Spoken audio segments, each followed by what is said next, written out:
Hello student, my name is Manu और आज मैं आपको डिविजिबिलिटी रूल बताऊंगी। और मैं लास्ट वीडियोज में आपको बता दिए हैं 2, 3, 4, 5, 6, 7, 8 तक रूल बता दिए। आज मैं आपको 9, 10 और 11 का डिविजिबिलिटी रूल बताऊंगी।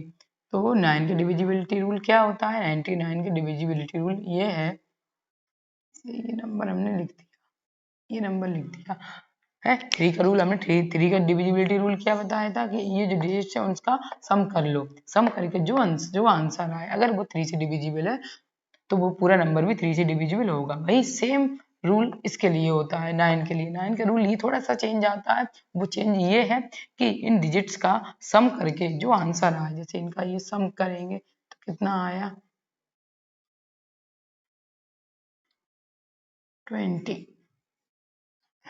20 आया। और ये 20 क्या 9 से डिविजिबल है? नो। तो ये नंबर भी 9 से डिविजिबल नहीं होगा। जो 3 का रूल है वही सेम 9 का रूल है, उसमें भी सम करना हो तो सम करके जो नंबर 3 से डिविजिबल होगा वही नंबर पूरा नंबर 3 से डिविजिबल होगा। वैसा ही 9 का भी रूल है कि ये इन सब का डिजिट्स का सम करके जो आंसर आए अगर वो 9 से डिविजिबल है तो वो नंबर भी 9 से डिविजिबल होगा। तो इसका सम 9 से डिविजिबल नहीं हो रहा है तो ये नंबर भी 9 से डिविजिबल नहीं होगा। अब ये नंबर है तो ये नंबर क्या 9 से डिविजिबल है? इसके लिए सम करेंगे तब मालूम पड़ेगा कितना होगा 18। इनका सम क्या हुआ 18। तो ये 89 से डिविजिबल है तो ये 981 भी 9 से डिविजिबल होगा। अब आता है नेक्स्ट रूल 10 का। 10 का क्या रूल है? 10 का रूल ये है, 10 का एकदम सिंपल। 10 के लास्ट 10 के वंस प्लेस पे अगर 0 होगा तो वो नंबर भी 10 से डिविजिबल होगा। जैसे ये नंबर है, ये नंबर। अब ये बताइए कि 10 क्या 10 से ये डिविजिबल है? हाँ है, क्योंकि वंस प्लेस पर क्या है 0, तो ये 10 से डिविजिबल होगा। ओके।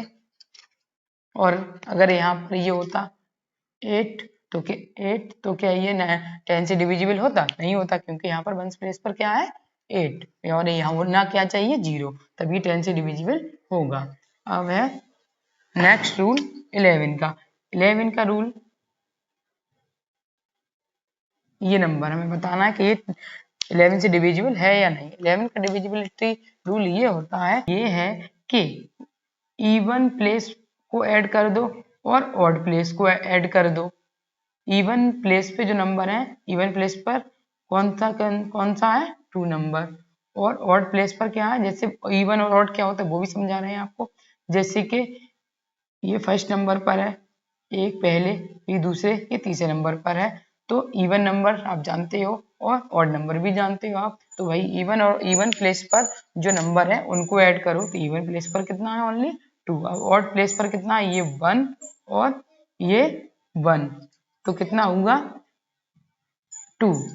अब इन दोनों को हम करना पड़ेगा डिफरेंस, तो डिफरेंस करेंगे 2 में से 2 गया, कितना बचा 0। अगर वो डिफरेंस 0 अगर आता है तो वो नंबर भी, तो ये नंबर भी 11 से डिविजिबल होगा।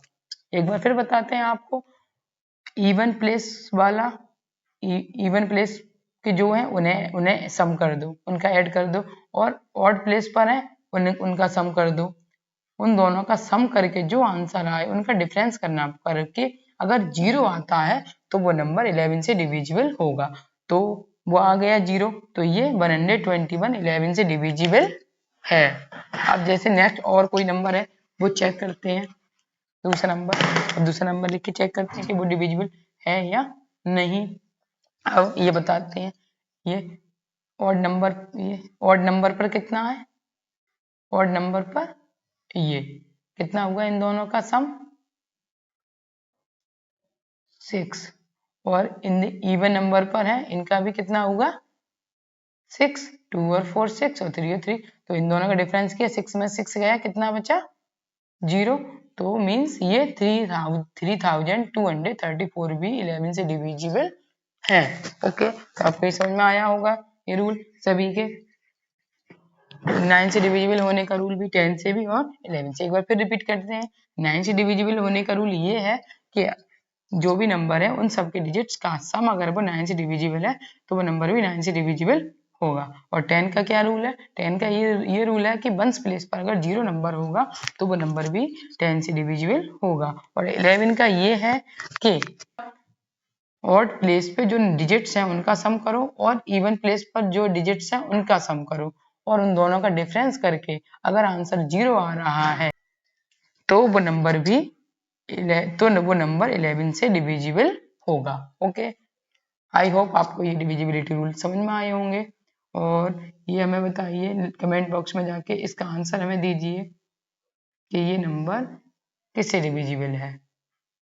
और वीडियो को ज़्यादा से ज़्यादा लाइक कीजिए, शेयर कीजिए, कमेंट कीजिए और चैनल को सब्सक्राइब कीजिए। Thank you.